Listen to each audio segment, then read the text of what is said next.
भूले हूँ न होत सखी, मैं कहूँ न रिस कहूँ, भूले हूँ न होत सखी, रहत प्रसन्न सदा, ही मुख हासी है। रहत प्रसन्न सदा, ये मुख हासी है। ऐसी सुकुमारी प्यारी, लालजू की प्राण प्यारी, ऐसी सुकुमारी प्यारी, लालजू की प्राण प्यारी।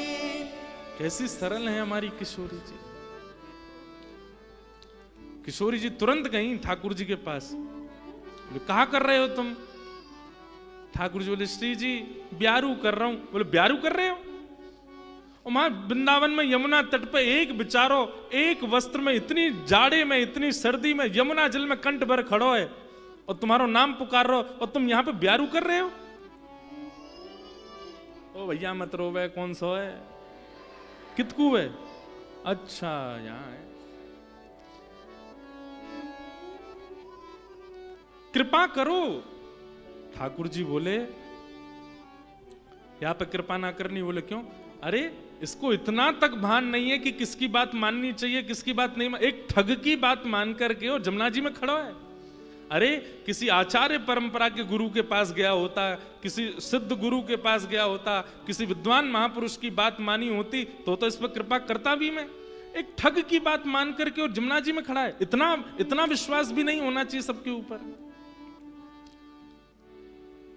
किशोरी जी बोली अच्छा तो आप ये विचार करोगे कि गुरु अच्छे परंपरा का है तो ही कृपा होगी, नहीं तो कृपा नहीं होगी। अरे गुरु चाहे उसका ठग हो, लेकिन उसकी निष्ठा तो देखो। वो अपनी आंखों की पलकें भी नहीं खोल रहा है, इतनी जाड़े में ठिठुर रहा है, उसका निष्ठा तो देखो, उसका विश्वास तो देखो अपने गुरु के प्रति। किशोरी जी बोली या तो यहाँ पे जाके कृपा करके दर्शन दो, नहीं तो फिर आम पाम 100 साल की कुट्टी, वो तो दूर रही हो फिर। ठाकुर जी बोले अरे श्री जी ऐसे मैं जा रहा हूं। इतने में ही त्रिभंग लली श्याम सुंदर वेणुनाद करते हुए यमुना तट पर प्रकट हो गए और प्रकट होकर के वंशी बजाने लगे, मधुर मधुर वंशी नाद करने लगे। वेणुनाद सुनकर के वो ठग, वो जो बेचारा भक्त जमुना जी में खड़ा था, बोला भैया ये वंशी ध्वनि कहां से आ रही है? श्री कृष्ण गोविंद हरे मुरारे हे नाथ नारायण, वंशी ध्वनि कहां से आ रही है? ठाकुर जी बोले अरे मैं खड़ा हूं तेरे आगे। बोले कौन कौन? मैं? अरे मैं वही बांके बिहारी मुरलीधर मदन मोहन ब्रज उरचंदन, जाके लिए तू तत्पर बैठो, मैं तेरे सामने खड़ा हूं भैया, दर्शन कर ले। व्यक्ति बोला मैं कैसे मान लूं कि आप वही हो? मेरे गुरुजी खड़े होंगे आसपास में, पहले उनसे कहो, वो कहेंगे तो आंख खोलूंगा। ठाकुर जी बोले उस गुरु की बात मानेगा? अरे वो ठग सबरे तेरे सामान लेकर के भाग गया और तू कहता है कि वो कहेंगे। बोले सुनिए अब तो मैं बिल्कुल आंख नहीं खोलूंगा। बोले क्यों? मेरे गुरु की निंदा कर रहे हो आप परमात्मा नहीं हो सकते, आप भगवान नहीं हो सकते, मेरे गुरु की निंदा कर रहे हो। ठाकुर जी गए, श्री जी देख लो या देख लो, मैं ये तो आंख ही नहीं खोल लो, मैं 20 मिनट तक आगे खड़ा हूं। श्री जी बोली उसकी निष्ठा देखो, गुरु में निष्ठा देखो। ठाकुर जी बोले अब कहा करूं? बोले उस गुरु को खोजो, ठग गुरु को। बोले फिर? बोले उसको लेकर के आइए, आकर के उससे आज्ञा दिलवाइए, जब ये आंख खोले तो उसको दर्शन दीजिए। ठाकुर जी बोले वो अधिकारी नहीं है मेरे दर्शन का, उसने ऐसे ऐसे लोगों को ठग करके और उनके वस्त्र चुरा लिए, धन चुरा लिए, उस पर मैं। बोले श्री जी बोली तो फिर देख लो मैं क्या करूंगी। ठाकुर जी बोले जा रहा हूं जा रहा हूं। ठाकुर जी गए, ठग को ढूंढा। अब सोचो शिष्य की निष्ठा कैसी है। ठाकुर जी गए और उसको ढूंढा, सो रहा था तान दुपट्टा। ठाकुर जी गए, जाके अपनी लकुटी घुमा के दई वहां में एक, और सो रहा है यहाँ पे। तेरी वजह से हम पूरे परेशान बैठे हैं, निकुंज में आज लीला नहीं हो रही है। क्या हो गया? बोले मैं परमात्मा, मैं वही राधा वल्लभ लाल हूं, मैं बिहारी जी हूं, राधा रमन जी हूं, तेरे सामने खड़ा हूं। चरणों में गिर गया। बोले नाथ, मैं तो आज तक सोचता था कि मैं पापी हूं, पर मैं आज मुझे लग रहा मैंने भी पुण्य किया है जो आप मुझे दर्शन दे रहे हो। तो ठाकुर जी बोले तेरा पुण्य नहीं है, लेकिन तूने एक सदशिष्य बना लिया है, उसकी कृपा से तुझे दर्शन हो रहे हैं। अब चल जल्दी मेरे साथ। और ठाकुर जी उसको लेकर के गए। देखा बिल्कुल नीला पड़ा हुआ है, ठंड में कांप रहा है, खड़ा है। ठाकुर जी बोले इसको आज्ञा कर कि परमात्मा सामने खड़े, नेत्र खोल।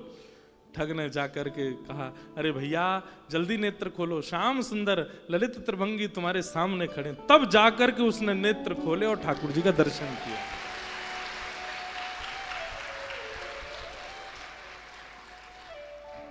अब इसमें क्या मानोगे? गुरु की कृपा पर तो इतने लंबे लंबे प्रवचन रोज ही होते हैं, पर अगर शिष्य अपने शिष्यत्व का निर्वहन करे ना, तो गुरु पर भी कृपा हो जाती है।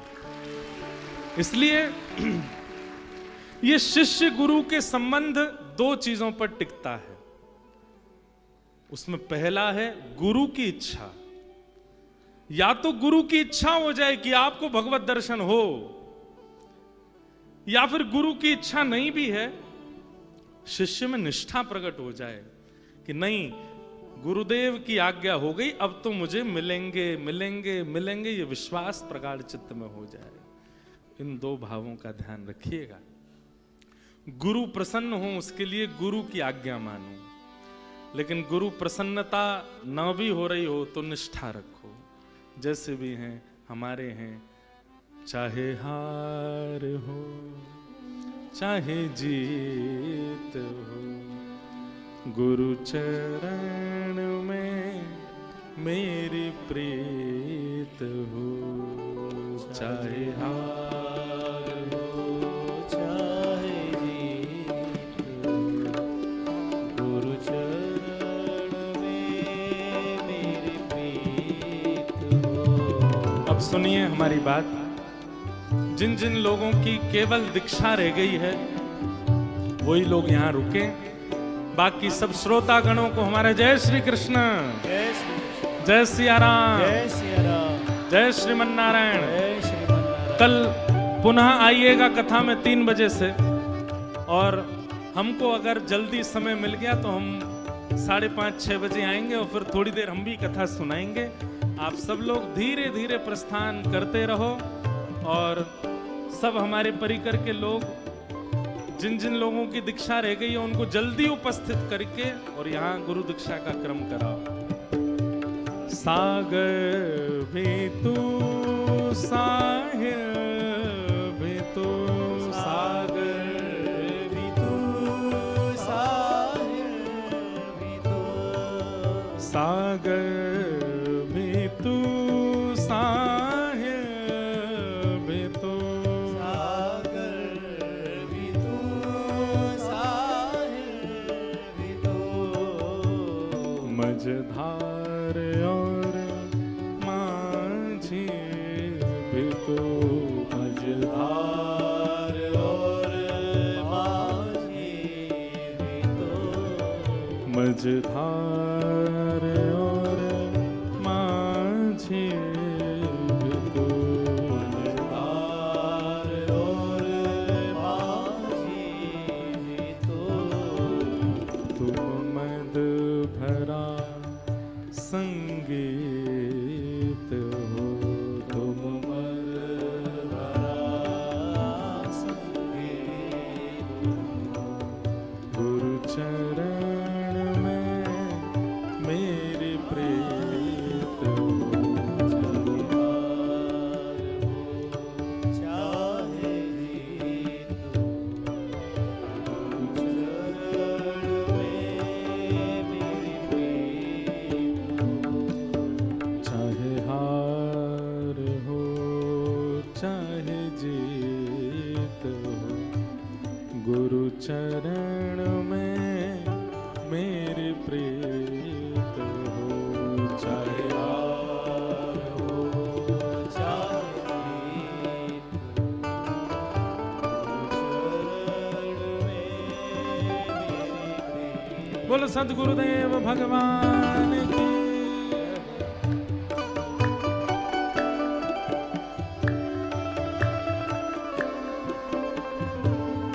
सब लोग धीरे धीरे निकलते रहिए, अभी नहीं, कल कल ग्रहण करेंगे।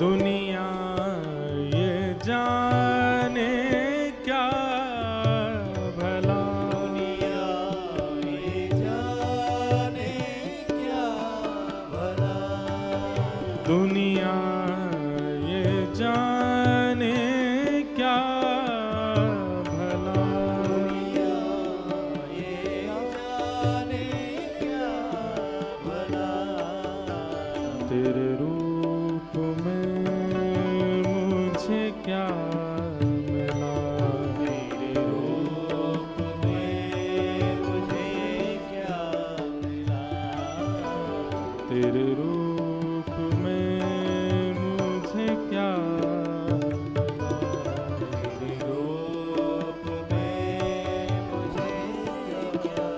ओ दुनिया ये जाने क्या भला, दुनिया ये जाने क्या भला, तेरे रूप में मुझे क्या मिला, तेरे रूप में मुझे क्या मिला। जितने लोग खड़े हैं, हमारी प्रार्थना, अभी यहाँ दीक्षा क्रम होना है, आप सब लोग अब विजय करो। सब लोगों को कल पुनः मिलेंगे। जिन लोगों की आज दीक्षा होनी है, केवल वही लोग यहाँ रुकिए, बाकी सब लोग अब प्रस्थान करो। सबको जय श्री कृष्ण, जय श्री जय सिया राम। जय सिया राम। हम निवेदन कर रहे हैं, अब सब लोग जाओ।